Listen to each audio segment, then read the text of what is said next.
Ito, pakinggan natin si Dr. Gary C.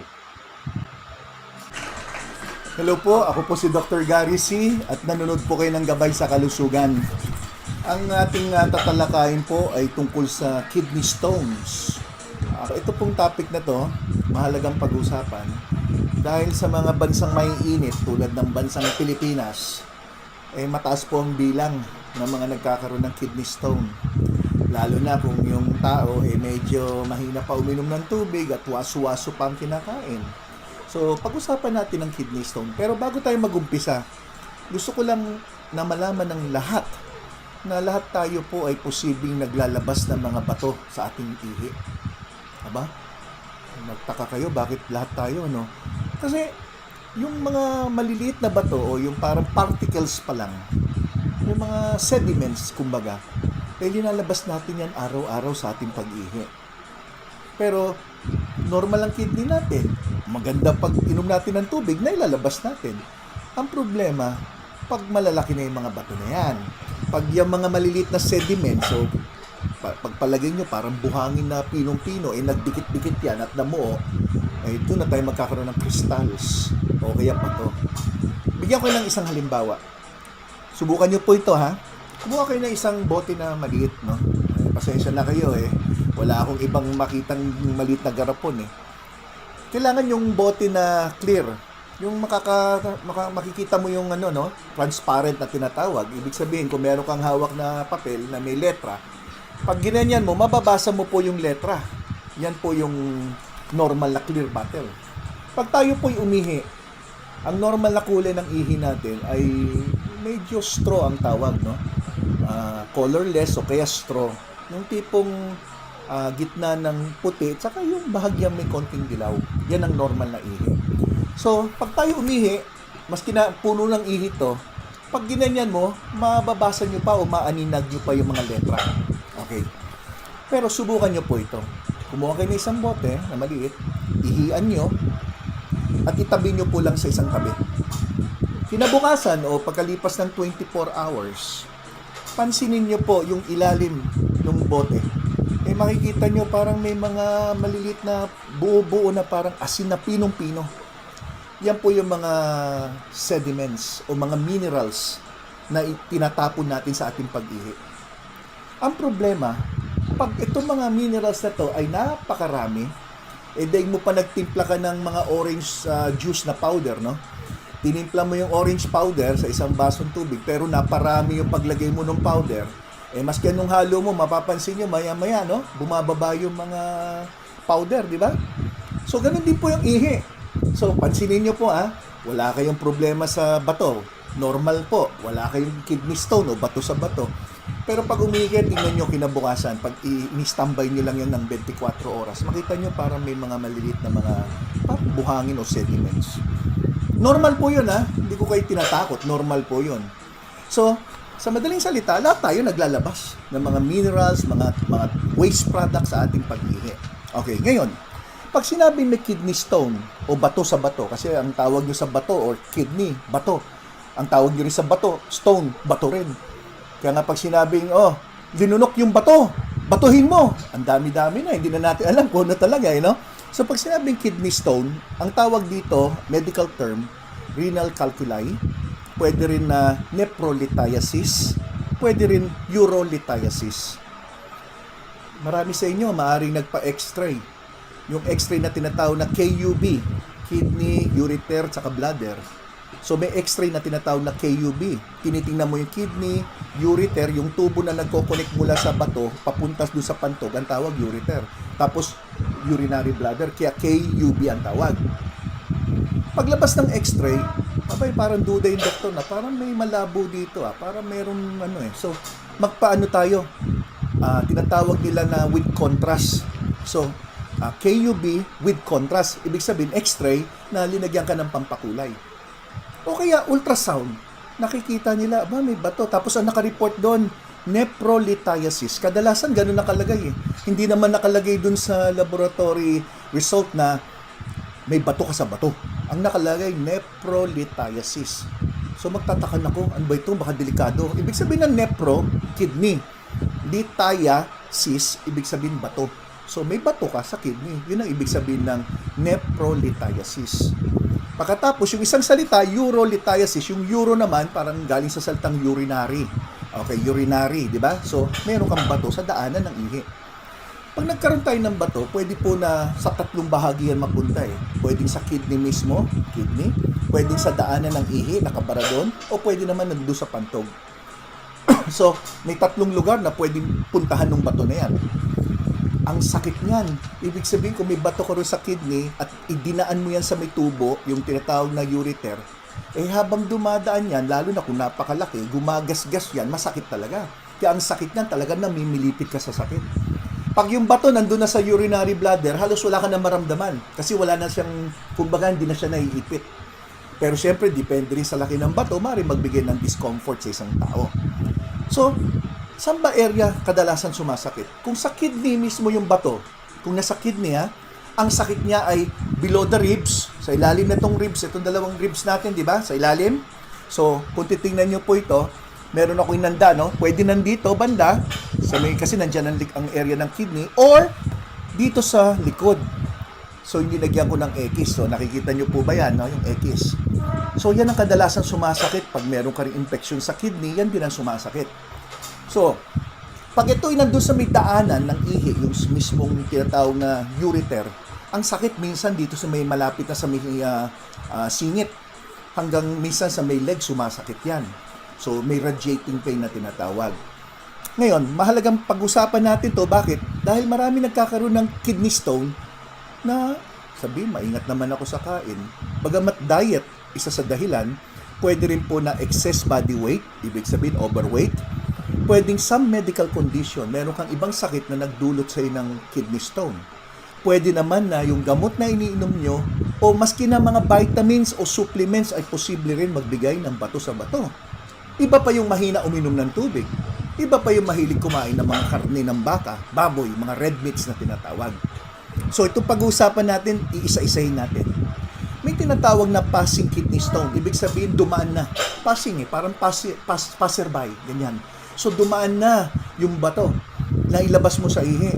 Minsan nakaramdam yung isang tao na umihi ako na biglang, ari-ari na sakit, pok! Biglang paglabas ng bato, yan, susunod may dugo. Kasi dumaan niya sa daanan ng ihi, gumagasgas, kaya lumalabas may ihi. Then after mga ilang pag-inom ng tubig at ilang pag-ihi, mapapansin nyo nawawala na yung pula. Ibig sabihin yung dugo na nandun sa inyong pag-ihi. So, passing ng kidney stone ang tawag doon. Nangyayari po yon. Pag meron sa inyo na umihi at biglang may lumabas na parang maliit na butil ng mais o kaya parang bigas, kunin nyo. Eh, hindi ko naman pinapakuha para may souvenir o remembrance ka, ha? Kaya ako pinapakuha para masuri kung ito po ay anong klaseng bato. Oh, meron palang ganun. Anong klaseng bato? Bakit? Kung nalaman natin kung anong klaseng bato yan, mabibigyan ka ngayon ng mga payo ng doktor mo kung ano yung mga dapat nyong pag-ingatan para maiwasan na maulit-ulit na magkaroon ng bato. Ano ibig sabihin ng dok? Ganito. Ang klase ng kidney stone ay iba-iba. Merong 4 na klase. Okay? So, yung 4 na klase na yan, i-discuss ko sa inyo, ha? Unang-una, may tinatawag na calcium stone. Yung calcium stone, ito yung pinakamarami. Ito yung pinakasikat. Kumbaga, ito yung pinaka-common, calcium stone. Sumunod dun sa calcium stone, ay meron pong tinatawag na oxalate stone. So, usually, merong calcium oxalate at meron namang oxalate lang. At meron uric acid stone, may cystine stone, at may tinatawag na struvite stone. Sa lahat ng mga ito, para sa akin, ang pinakamahirap at pinakadelikado, yung tinatawag na struvite. S-T-R-U Victory I-T-E. Struvite. Itong klaseng bato na itong pinakadelikado. Bakit? Ipapaliwanag ko. Unang-una, yung calcium stone muna, yung pinaka-number 1 at pinaka-pangkaraniwan. Itong calcium stone ay may kinalaman sa ating mga kinakain, lalo na yung mga pagkain na mataas sa calcium. So, yung pag-inom ng gatas sobra, pagkain ng keso, dairy products, ito ang pinaka-pangkaraniwan na dahilan. Bukod doon, meron din po mga gulay at prutas, ha? Tandaan nyo, ha? Gulay at prutas. na dapat din iwasan. Ano bang gulay? Sa gulay, ang number 1 na dapat iwasan, beans. Beans. So, lahat ng mga gawa sa beans, sitaw, bataw, batani, dapat iwasan yan dahil mayaman yan sa calcium at oxalate. So, dalawa. Calcium na, oxalate pa. So, yung oxalate stone, bukod doon sa sinabi kong bawal ang beans o mga sitaw, lahat ng yung mga yan, kasama na dyan yung tokwa, tofu, okay. Sa mga prutas naman, may bawal din. Yung mga berries, strawberry, blueberry, even cranberry. So, pag nasobra ng kainin yan, tumataas ang oxalate nyo at nagkakaroon kayo ng oxalate stones na tinatawag. Kaya nga pag nagpasuri kayo ng urinalysis, minsan makikita nyo kristal. Pansinin nyo po yung urine test, no? Yung pinaka tinatawag na result, yung form, may nakalagay doon kristal. Minsan nakalagay doon oxalate, nakalagay calcium. Minsan naman nakalagay urates o uric acid stone. O di more or less alam nyo na kung saan pala. Ganun pala yun. So kung calcium, sa gatas, ganito. Kung oxalate, ito pa matindi. Yung mga mahilig kumain ng tsokolate. Ang tsokolate, mani, yan dalawang yan, mataas sa oxalate. So hindi pwedeng kainin yan. Lalo na kung kayo ay tinatawag na kidney stone former. Ibig sabihin, madalas kayo magkaroon ng bato sa bato. Halimbawa, may pasyente ako na operahan na shockwave na, after mga 2 years, may bato na naman. So, ibig sabihin, stone former yan. So, ingat po kayo. Sa dietary factors, pagdating sa mga supplement, yung overdose ng vitamin D tsaka yung vitamin C ay pwede rin mag-form ng stone yan sa inyo.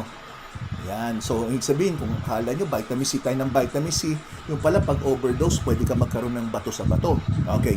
May mga ibang medical problem like nagkaroon ng intestinal bypass surgery. Halimbawa, mayroon nakitang bukol sa bituka, inoperahan to. Pwedeng dahil doon, mas nagiging stone former na siya. O kaya yung mga severe metabolic disorder, may kinalaman sa normal function ng kanyang katawan. Madali sila magkaroon ng mga calcium saka oxalate urine. Sa urine, kaya nagkakaroon ng kristal. Okay. Yung uric acid stone naman, well, obvious. Ang number 1 na dahilan, dahil sa mataas ang blood uric acid. Marami pong pasyente na mataas ang uric acid.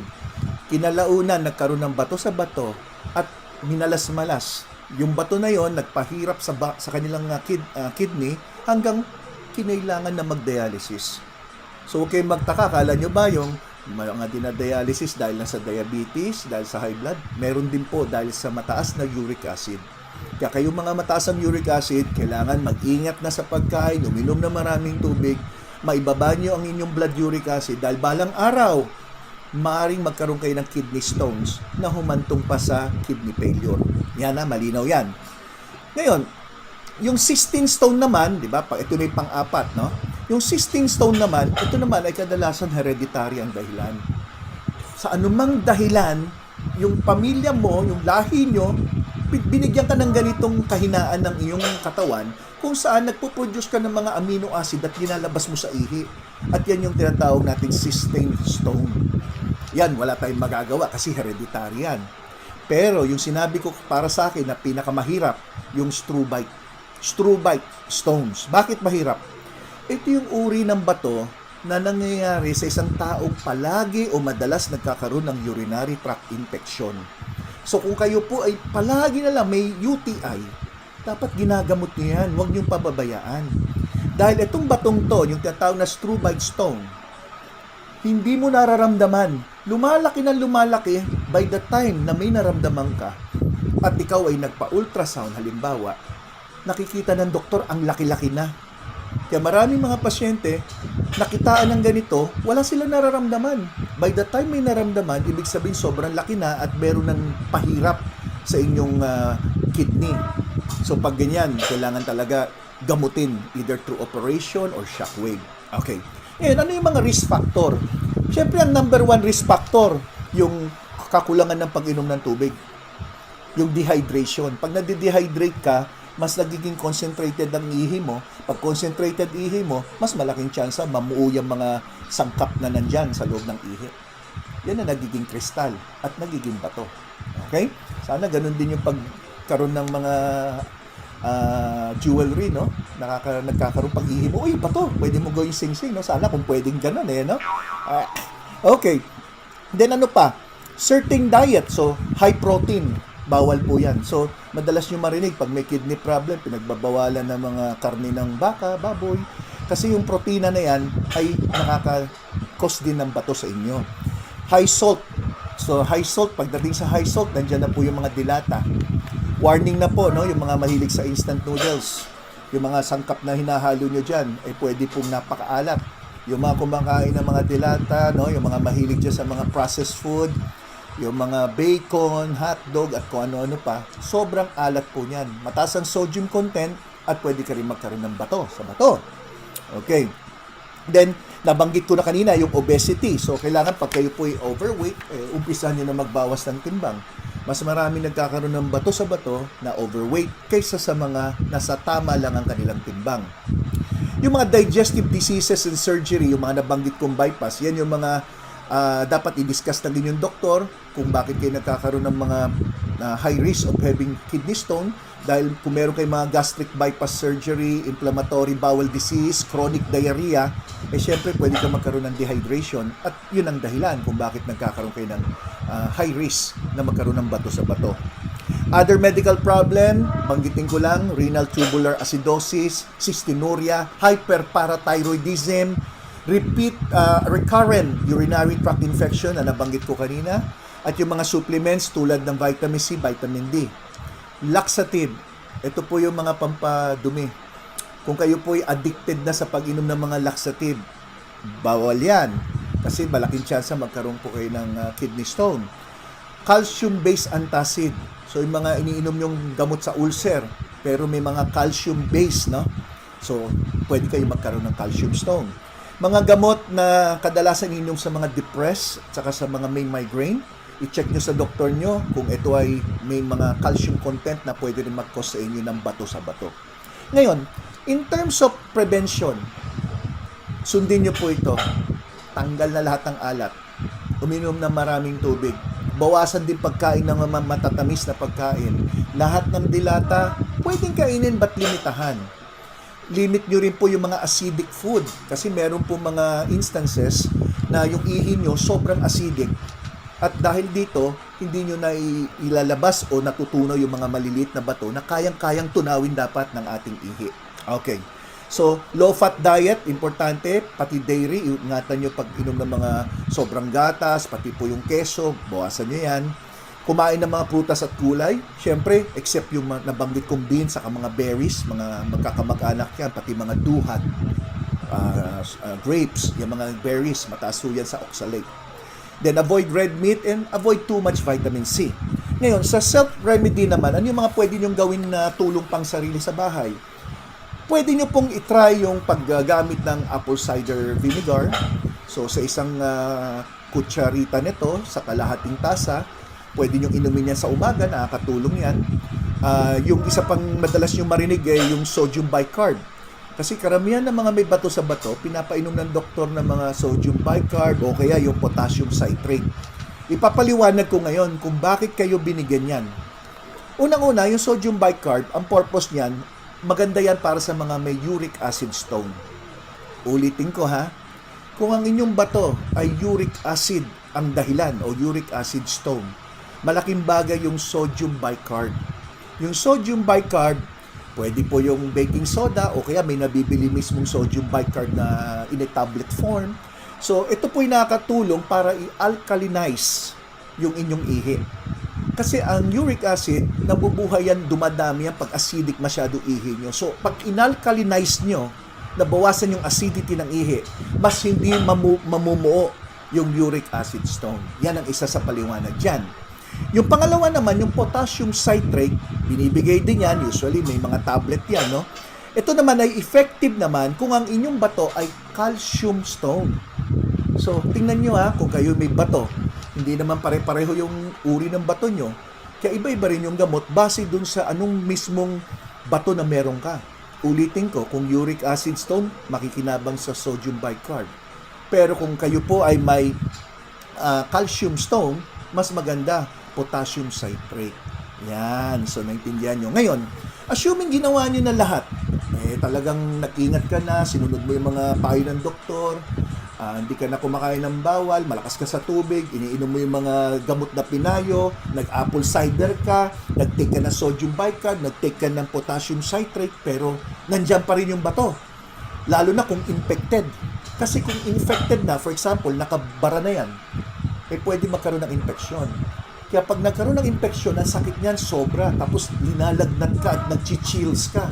Pag ganyan po, kailangan gamutin yung infection at the same time matanggal yung bato. Sa pagtanggal ng bato, may dalawang major na paraan.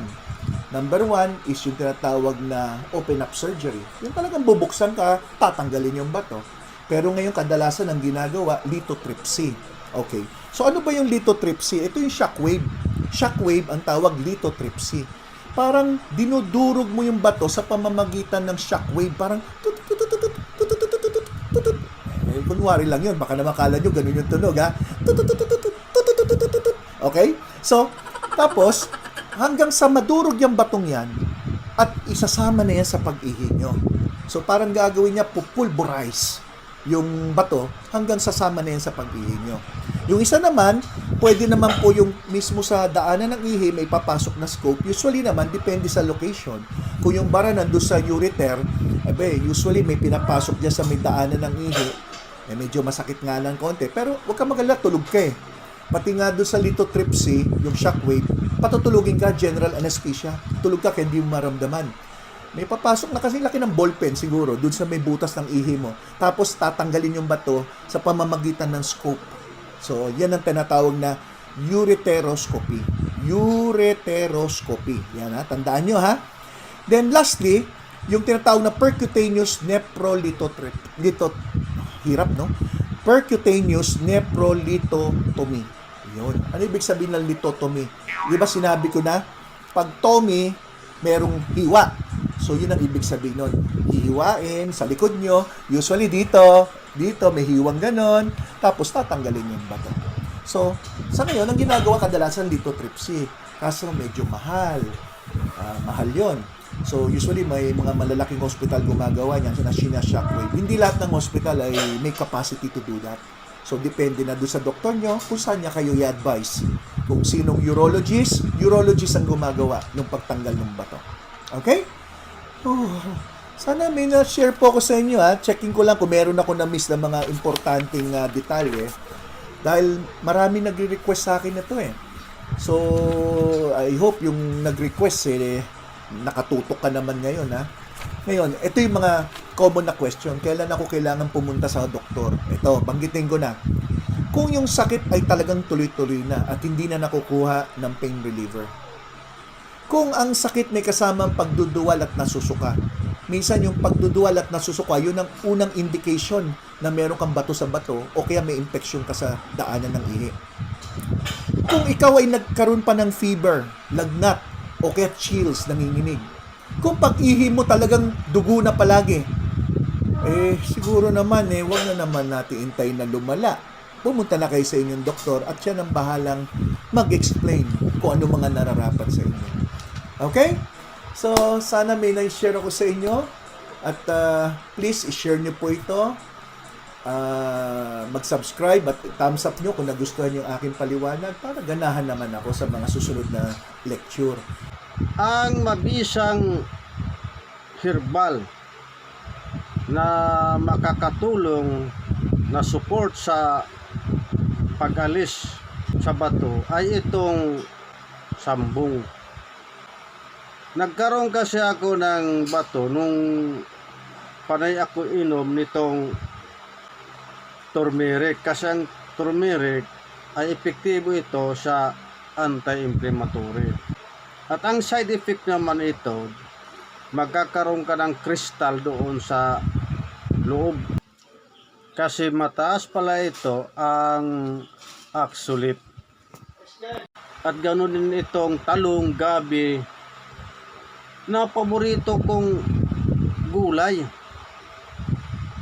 So nang nakita ito ni Dr. Blas na may mga kristal, niresetahan ako ng Noston. At sinuportahan ko ng Banaba. After 6 months, nagpa-check up ako. hindi naalis. Naging bato dalawa. So nag-ship ako from Banaba to Sambong. Kumuha ko ng 5 hanggang 7 dahon, nilalaga ko sa 1 litrong tubig. Ininom ko umaga, tanghali, hapon.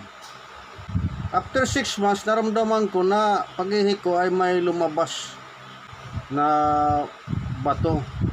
Kaya nagpa-check up ako kay Dr. Blas at idinaan sa ultrasound at na-clear ako.